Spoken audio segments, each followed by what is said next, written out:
Don't think it can take a hit. I should be able to use it to glide.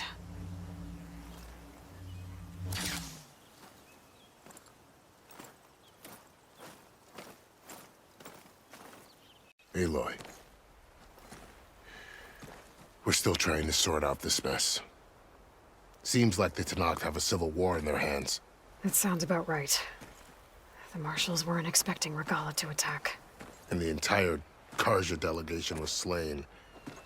Nozar, Vuadis, Fashav. A massacre. What will you do now? I have to head west. Hopefully this rite of passage is still good. For what I'm after, I'll cross all of Tenakth territory if I have to. Then you have a long road ahead of you. This is only the threshold of the Forbidden West.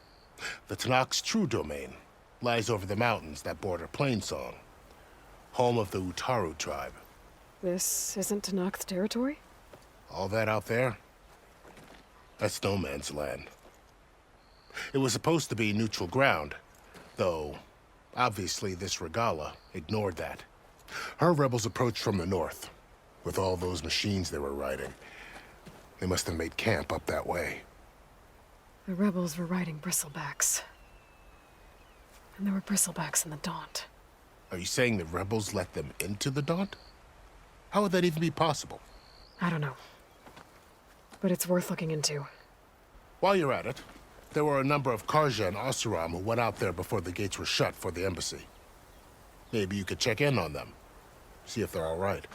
I can keep an eye out. Is there a tall neck somewhere nearby? A tall neck? There's that one, over there, near the Utaru border. But why? It's hard to explain. It'll help me get the lay of the land. If you say so.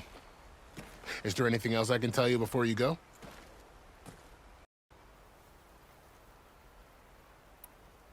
Fashav called Regalla a rival.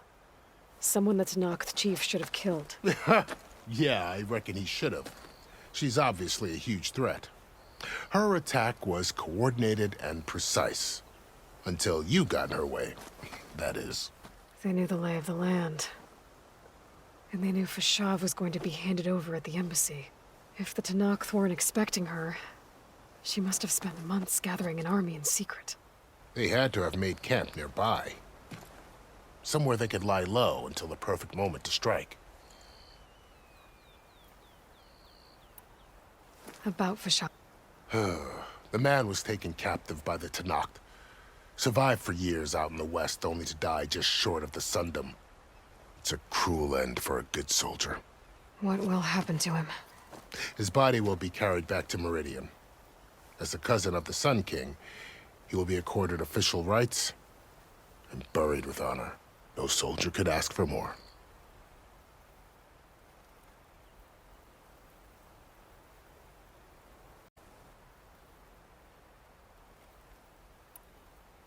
It's too bad about Nazar and Vuadis. At least Nozar went down fighting. As for the Sun Priest, well, no one deserves to go out that way. I'll make sure they're given proper funeral rites. It's the least I can do.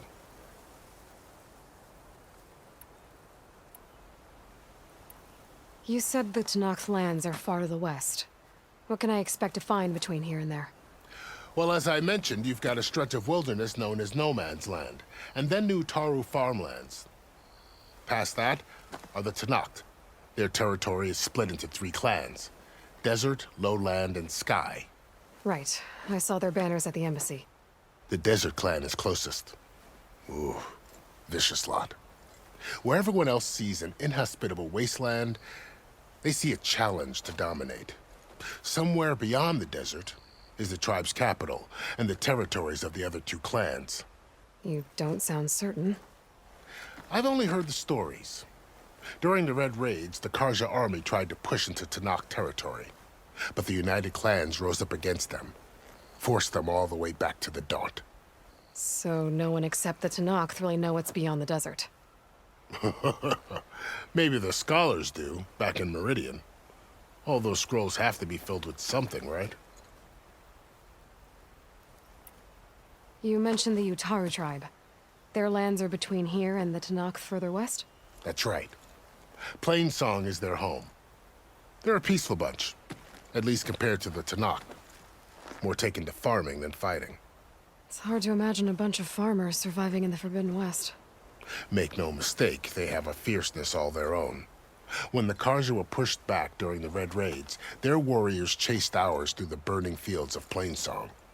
The Sun King has made several overtures of peace to them as well, but so far, they've declined.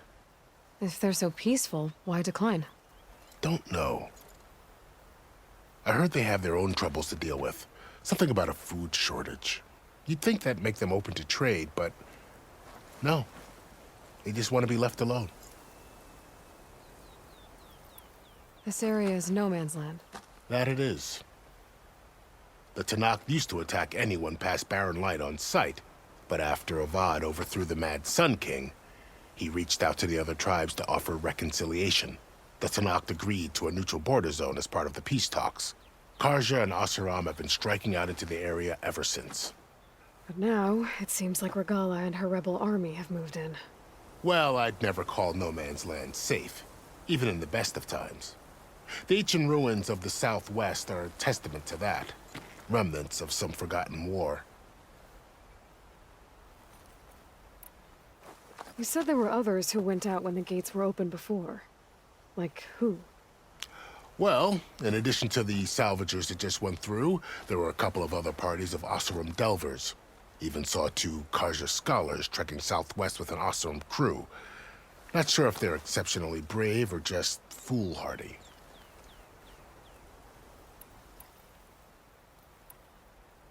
I'd need to be on my way. Then I wish you luck. The gates will always be open to you should you wish to return.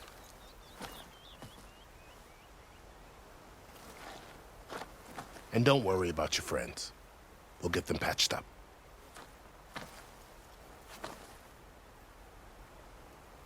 I appreciate it. Sun watch over you, Aloy. I hope you find what you're looking for.